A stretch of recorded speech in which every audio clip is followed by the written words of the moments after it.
Mesdames, Mesdemoiselles et Messieurs, bienvenue à la séance numéro 1 sur Microsoft Office Word 2007.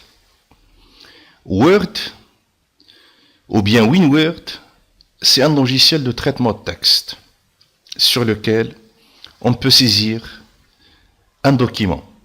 Un document, c'est plusieurs pages. Le plan de la séance se présente comme suit. Premièrement, on va voir une introduction à Microsoft Office Word 2007. Juste après, on va voir comment on va exécuter le logiciel. Troisième point, la description de la fenêtre principale, autrement dit, l'environnement de travail. Quatrième point, le bouton Office. Cinquième point, le menu déroulant. Sixième point, la barre d'outils, ou bien les barres d'outils. Septième point, la barre d'outils d'accès rapide. Huitième point, les règles horizontales et verticales, et le rôle, ou bien l'utilité de chaque règle. Neuvième point, c'est les barres de défilement, ou bien ce qu'on appelle un ascenseur. Dixième point, la barre d'état. Onzième point, les différents modes d'affichage. Deuxième point, c'est les techniques de saisie d'un document. 13e point, saisie d'un paragraphe. 14e point, les différentes techniques de sélection. Autrement dit, si j'ai un mot, comment je dois le sélectionner, un paragraphe, une ligne, un document. Et on va finir par comment sauvegarder un document, ou bien comment enregistrer un document Word. Alors, premièrement, pour lancer Microsoft Word, il existe plusieurs méthodes. La méthode la plus simple, ça consiste de cliquer sur Démarrer, d'aller à Programme, à Microsoft Office, et ce qu'on appelle la suite Office. Alors la suite Office ou bien Microsoft Office, ça renferme un certain nombre de logiciels. Parmi ces logiciels, il y a Word. Alors on pointe notre souris sur Microsoft Word 2007 et on clique. Et là vous allez constater que le logiciel s'exécute. Deuxième méthode, ça consiste de cliquer sur Démarrer et exécuter. Par la suite, vous aurez une boîte de dialogue. Alors dans cette boîte de dialogue, on va taper l'exécutable des logiciels, ou bien le fichier qui va nous permettre d'avoir Word. C'est ce qu'on appelle l'exécutable. Alors l'exécutable de Word, c'est WinWord. WinWord. Une fois que vous avez tapé l'exécutable, on va cliquer par la suite sur OK. Et là, vous allez constater que le logiciel, il s'exécute. L'interface de Microsoft Word, il se présente comme suit. Premièrement, vous avez la barre des titres. Le titre de votre fenêtre. Document 1-Microsoft Word. J'avais dit tout à l'heure qu'un document, c'est plusieurs pages. Alors, cette barre des titres, il vous informe sur le nom, tout d'abord, de votre document et le logiciel sur lequel vous êtes en train de travailler ou bien sur lequel ce document il a été tapé. À la partie supérieure gauche, vous aurez, de votre écran, vous aurez un bouton qu'on appelle bouton Office. Alors, quand on clique sur ce bouton, j'aurai une liste 10 commandes. Alors, je peux défiler donc cette liste, soit en glissant ma souris vers le bas, ou bien en glissant ma souris vers le haut. Et une fois que je vais exécuter donc une commande de ce menu, je n'ai qu'à pointer ma souris sur la commande des menus, et je clique. Par la suite, on aura un menu déroulant. Accueil, insertion, mise en page, etc. C'est les options des menus. Et là, vous allez constater, quand on clique sur une option de ce menu, vous aurez une barre d'outils pour chaque option. Alors, la barre d'outils de l'option Accueil, il est différente par rapport à la barre d'outils de l'option insertion. J'appelle une barre d'outils cet ensemble d'icônes qui sont regroupées sous le nom de barre d'outils. Par exemple, en cliquant sur Accueil, j'aurai une barre d'outils dans laquelle il y a G, c'est pour gras, I pour italique, S pour souligner. Alors, de même pour insertion, quand on clique sur insertion, j'aurai une autre barre d'outils dans laquelle il y a par exemple graphique, forme, etc. Juste après ces barres d'outils, vous aurez une règle. Alors, vous aurez deux règles. Une règle horizontale à ce niveau-là et une règle verticale à ce niveau-là. Alors, le rôle de chaque règle. Pour la règle horizontale, on l'utilise pour ajuster les paragraphes. Ou bien pour réduire la marge gauche, cette marge-là. Ou bien pour réduire la marge droite. La règle verticale que vous voyez à votre gauche, alors c'est une règle qu'on utilise pour réduire la marge d'en haut ou bien réduire la marge d'en bas, la marge des bas de la page, la marge haut du haut de la page. En bas de cette fenêtre principale, vous aurez ce qu'on appelle une barre. Alors, une barre qu'on appelle la barre d'état. Alors, cette barre d'état, ça commence par page 1 sur 1.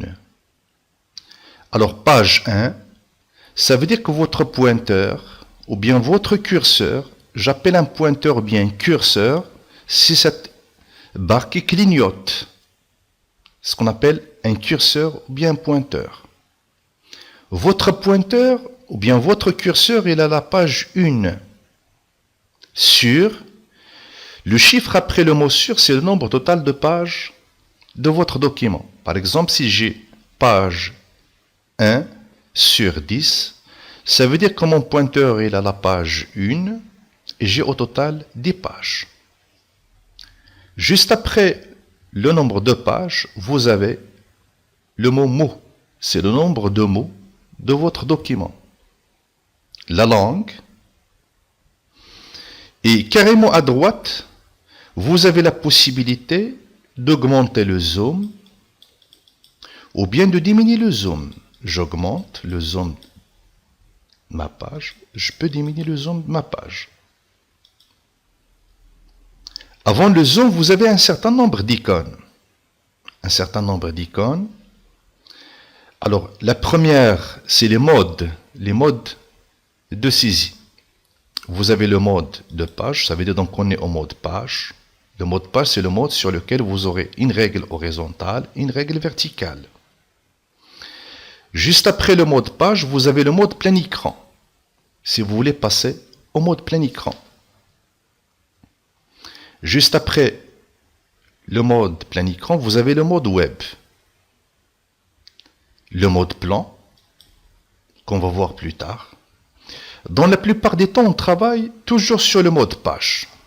Si on veut saisir un document. Pourquoi le mode page? Parce que c'est le mode où j'aurai une règle horizontale, une règle verticale, à travers lesquelles je peux jouer sur les marges, je peux ajuster les marges, que ce soit gauche, ou bien droite, ou bien la marge donc haut, ou bien la marge d'en bas. Alors, ces règles, on peut les afficher comme on peut les masquer. Alors, si je veux masquer ces deux règles-là, alors je dois aller à l'option affichage. J'aurai une barre d'outils dans laquelle il y a règles. Si je désactive règles, j'aurai plus les barres d'outils. J'aurai plus, les règles. Si j'active règles, j'aurai les deux règles horizontales et verticales. Alors, chaque barre d'outils de chaque option, ils sont regroupés dans ce que j'appelle un ruban. Alors, ce ruban, je peux le masquer comme je peux l'afficher. Alors, pour masquer le ruban, alors je ramène ma souris dans un endroit vide en face des options de ce menu-là, à ce niveau-là. Je clique avec mon bouton droit, ou bien bouton droit dans un espace vide en face des options du menu, et je vais cliquer sur réduire le ruban. Le ruban, il sera automatiquement masqué. De même, si je veux l'afficher, bouton droit, et réduire le ruban. Alors, le ruban, c'est l'ensemble des barres d'outils de chaque option. Maintenant, on va passer aux techniques de saisie d'un document. Alors, si on veut saisir un document, si on a oublié de commencer par exemple par une majuscule, alors je tape par exemple ce. Alors, une fois que je vais faire un espace, ou bien je touche la barre d'espacement une seule fois, j'obtiens la première lettre, alors des mots en majuscule, c'est automatique. Il y a des caractères qu'on obtient aussi automatiques. Par exemple, je vais saisir par exemple première. Alors, dès qu'on tape 1, bon, E accent grave RE, mais sans espace entre les deux, j'appuie sur espace, automatiquement, j'aurai E accent grave RE en exposant. Il y a des caractères aussi qu'on obtient automatiquement. Par exemple, je vais taper diplôme. Alors, diplôme, voilà. Là, vous avez constaté que j'avais tapé diplôme sans mettre le chapeau sur le haut. Espace, j'obtiens automatiquement le chapeau sur le haut. Alors, je vais effacer le mot diplôme. Maintenant, pour les techniques de saisie, si on veut saisir un paragraphe, alors, moi, je vais saisir n'importe quoi. Alors, je tape un mot, espace, un mot. Autrement dit, on continue à faire comme ça.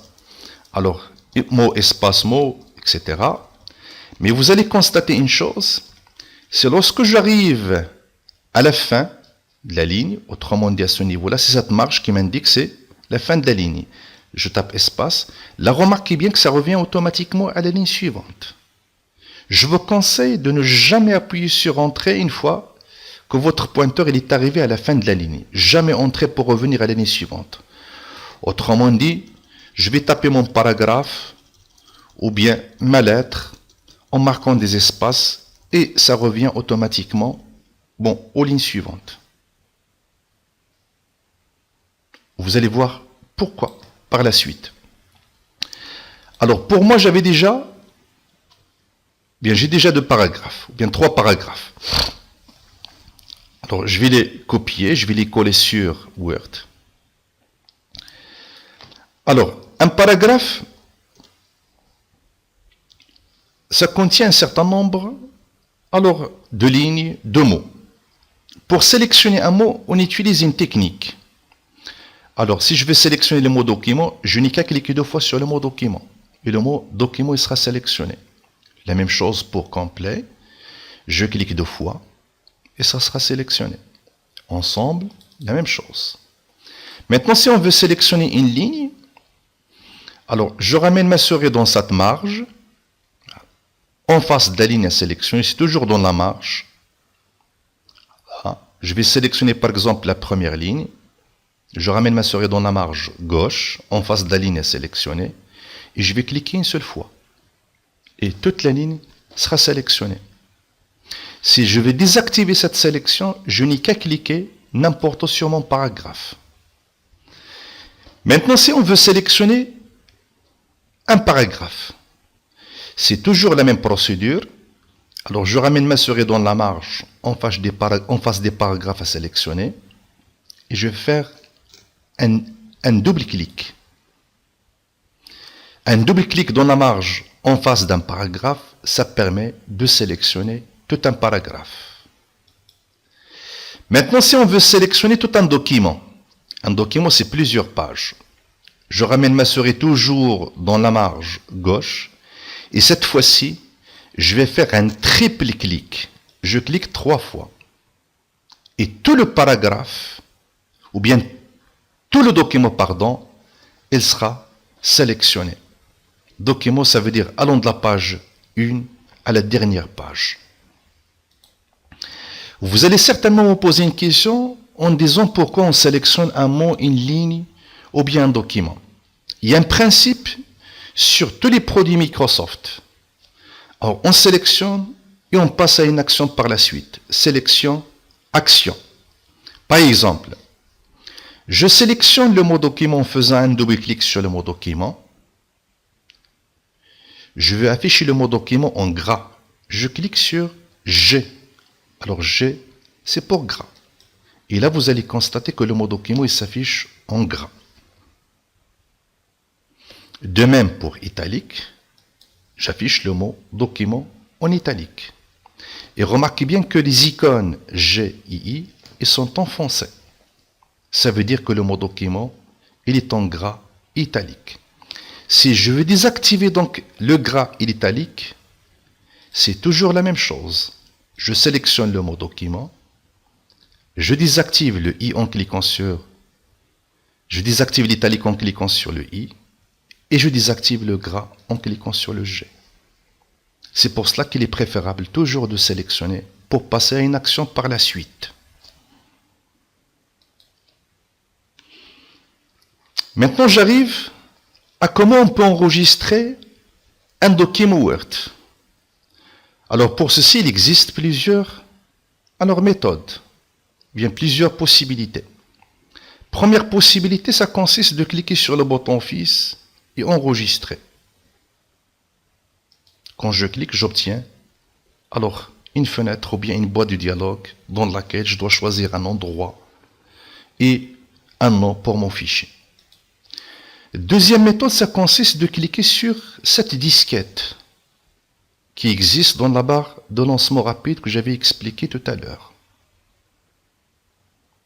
Alors, cette barre, alors on l'appelle une barre de lancement rapide. Alors, ça contient un certain nombre d'icônes.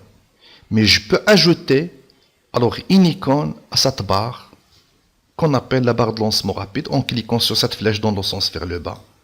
J'obtiens l'ensemble alors des commandes, bien ensemble alors des choses que je peux ajouter à cette barre d'outils de lancement rapide. Par exemple, je vais ajouter alors une icône à cette barre qui est ouvrir. Je clique sur ouvrir et l'icône s'affiche. Alors cette barre de lancement rapide, on l'utilise dans le cas où on veut faire les choses d'une manière aussi rapide. Autrement dit, si je veux par exemple enregistrer, je n'ai qu'à cliquer sur cette disquette. Si je veux visualiser mon document avant de l'imprimer, je n'ai qu'à cliquer sur cette icône aperçue avant impression. Alors maintenant, pour enregistrer le document, je clique sur cette disquette. Juste après, j'aurai une boîte de dialogue dans laquelle je dois choisir tout d'abord l'emplacement dans mon fichier, autrement dit à quel endroit je dois enregistrer le fichier. Par exemple, je vais l'enregistrer sur le bureau, le bureau de Windows. C'est l'endroit. Et je vais donner à mon fichier un nom. Un fichier, il a toujours un nom. Dans la plupart des temps, c'est un nom significatif. Alors, par exemple, je vais l'appeler par exemple achat. Bien lettre, bien tout ce que vous voulez. Alors, j'avais choisi comme endroit bureau, le bureau de Windows. Le nom de mon fichier, c'est achat. Et je vais cliquer sur enregistrer. Et là, vous allez constater que le nom, il apparaît à ce niveau-là. C'est le nom de votre document actuel. Si on va directement au bureau de Windows, on va trouver le fichier achat. Je vous remercie.